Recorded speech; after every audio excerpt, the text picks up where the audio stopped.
Buen día a todos, mi nombre es Juana Victoria Yepes Herrera, soy estudiante de Sociología de la Universidad Popular del Cesar. Actualmente estoy cursando el 9º semestre y es un placer para mí comunicarles hoy un tema de vital importancia, el cual es la reforma agraria.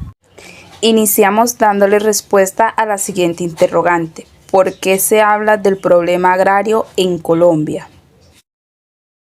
Decimos entonces que el problema agrario en Colombia ha estado marcado históricamente por el difícil acceso a la tierra y también por la alta concentración de tierra por parte de los grandes terratenientes.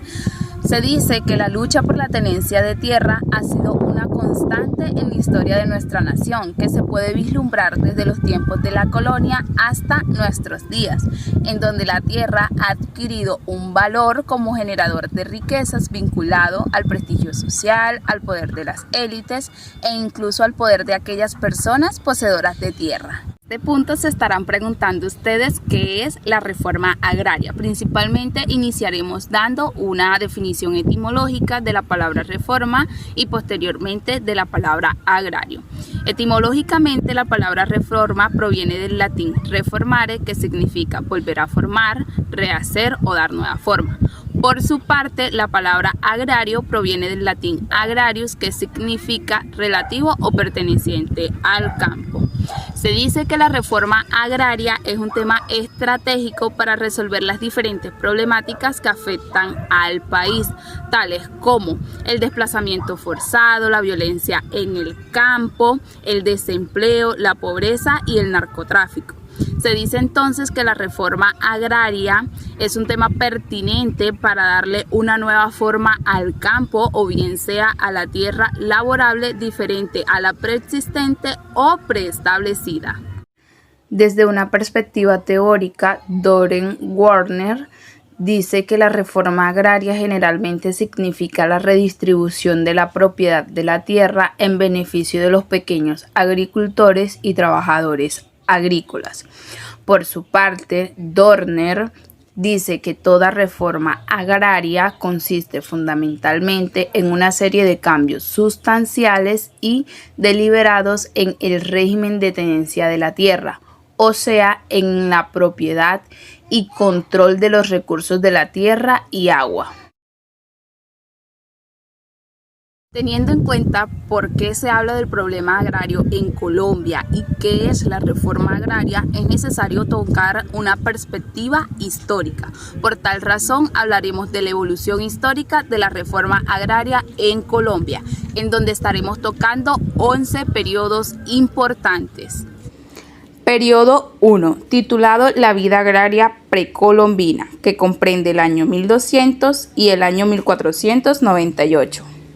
Periodo histórico de partida se toma desde el año 1200 hasta la conquista española.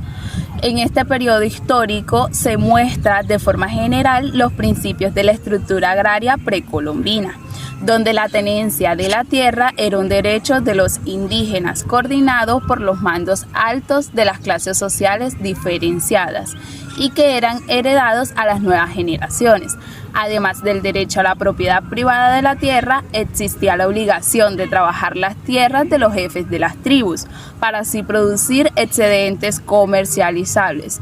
Esto se puede contrastar en lo siguiente, principalmente en que el nivel de vida, de desarrollo que alcanzaron estas civilizaciones se evidencia en las jerarquías o cacicazgos, la eficiente estructura político-administrativa, las ciudades monumentales y obras de artes incontables, bien sea también tradiciones orales e inmateriales. Y posteriormente se dice que la tenencia de la tierra se expone en la comunidad comunitaria indígena y en la existencia privada de la herencia familiar. Periodo 2. Origen de la reforma agraria en Colombia, 1499-1537. Se dice que la reforma agraria en Colombia se dio por primera vez de forma significativa con la conquista española del territorio que hoy comprende este país. Inició principalmente en el año 1499. Aquí pues mencionamos a Alonso de Ojeda, con el cual se desencadenaron una serie de expediciones y exploraciones en diferentes lugares del país. Posteriormente, para el año 1525, se dieron nuevas exploraciones, pero esta vez realizadas por Rodrigo de Bastida, fundador de Santa Marta, actual departamento del Magdalena. Aquí la adquisición de la tierra fue posible a través de las capitulaciones de Santa Fe, acuerdo firmado entre los reyes de España y Cristóbal Colón, el cual autorizaba la apropiación de la tierra descubiertas y adquiridas en vida y consigo la imposición de ciudades, jerarquía de poder y establecimiento de otras culturas. Acá la reforma agraria consistía entonces en un mecanismo para la adquisición autoritaria de tierras, con el propósito de crear nuevas ciudades españolas y aprovechar todos los recursos naturales disponibles. Periodo 3. Evolución de los primeros mecanismos de apropiación de la tierra, 1538-1885. Acá los nuevos elementos de la reforma agraria son la intención y la acción de trabajar y habitar la tierra para justificar la propiedad.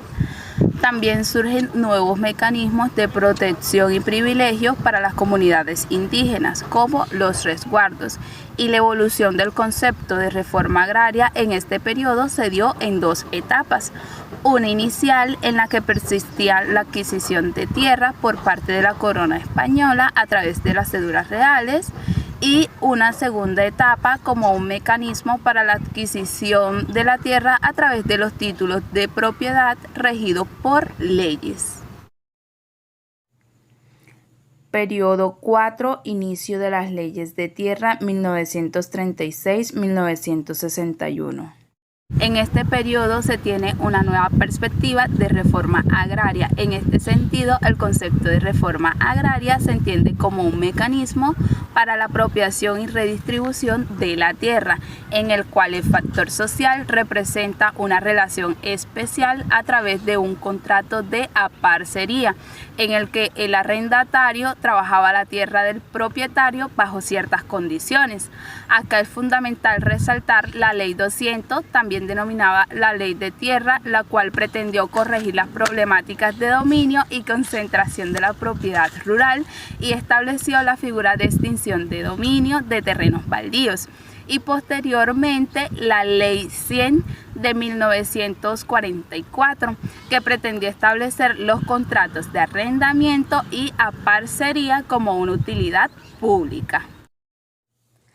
Periodo 5. Organización institucional INCORA, 1962-1967. Esta fase nace como respuesta a las problemáticas del contexto social del momento, ya que en la década de los 50 la violencia partidista aceleró la migración de la población rural a las ciudades y a otras tierras, pero en forma de invasión. La problemática era el conflicto armado, y los efectos se veían en el desgasto de la producción agrícola, cafetalera e industrial. Se redujo también la oferta de alimentos y se generó el desempleo.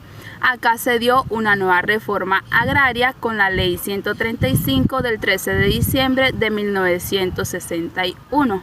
Su objetivo fundamental era reformar la estructura social agraria por medio de procedimientos enderezados a eliminar y prevenir la inequitativa producción de la propiedad.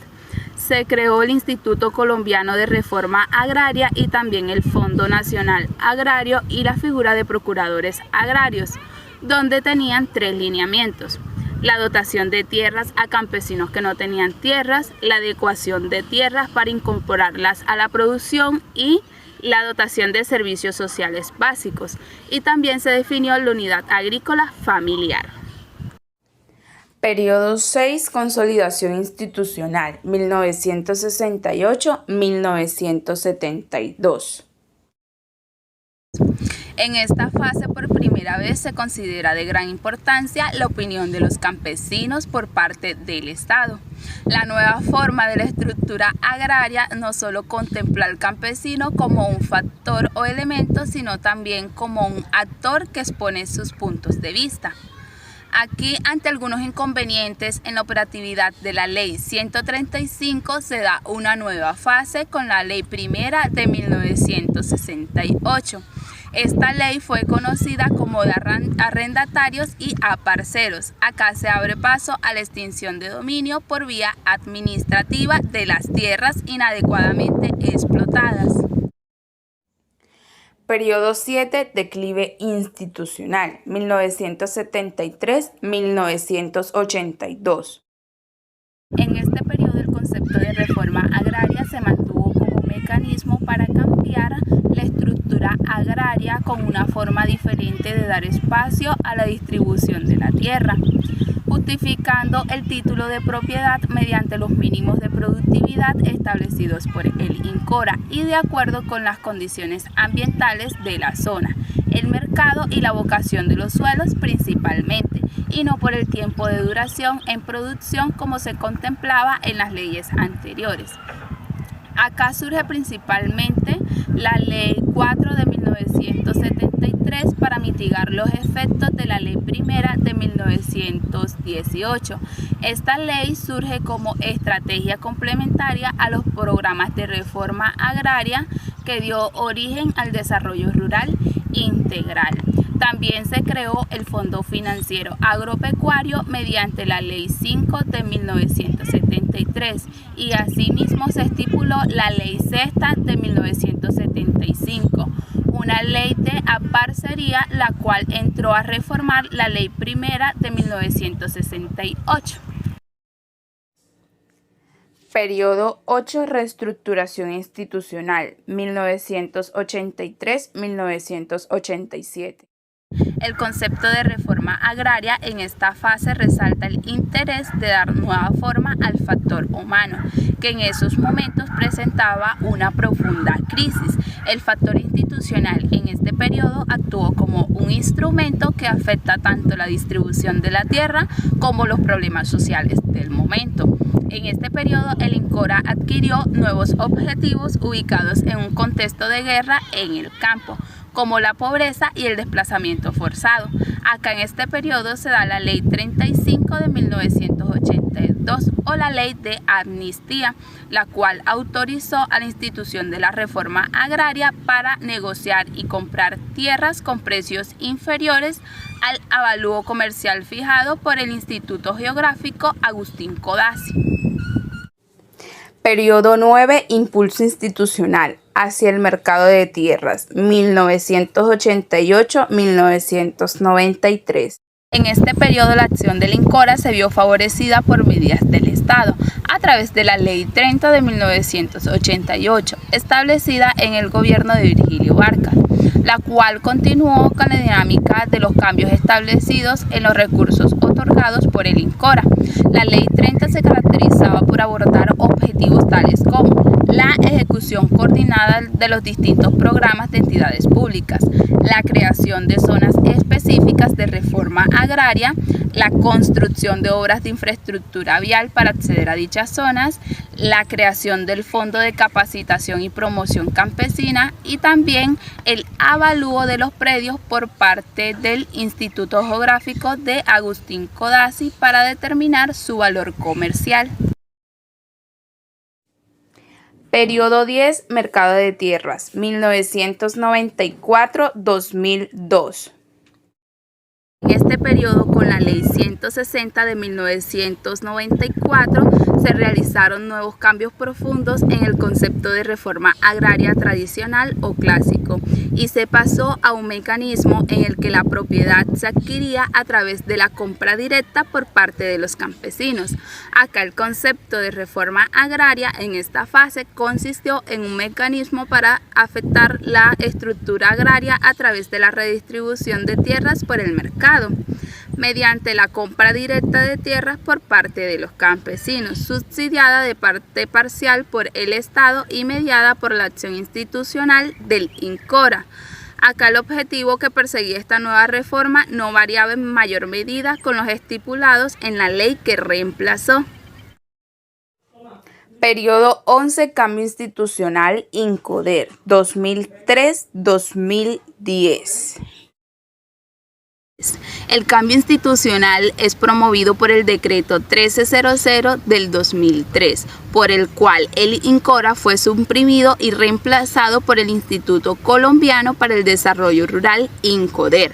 El objetivo fundamental de esta institución es ejecutar la política agropecuaria y de desarrollo rural, facilitar el acceso a los factores productivos, fortalecer a las entidades territoriales y su comunidad, y propiciar la articulación de las acciones institucionales en el medio rural, bajo los principios de competitividad, equidad, sostenibilidad, multifuncionalidad y descentralización. Muchas gracias a todos, espero que la información brindada o propiciada sea de su interés y de mucha ayuda.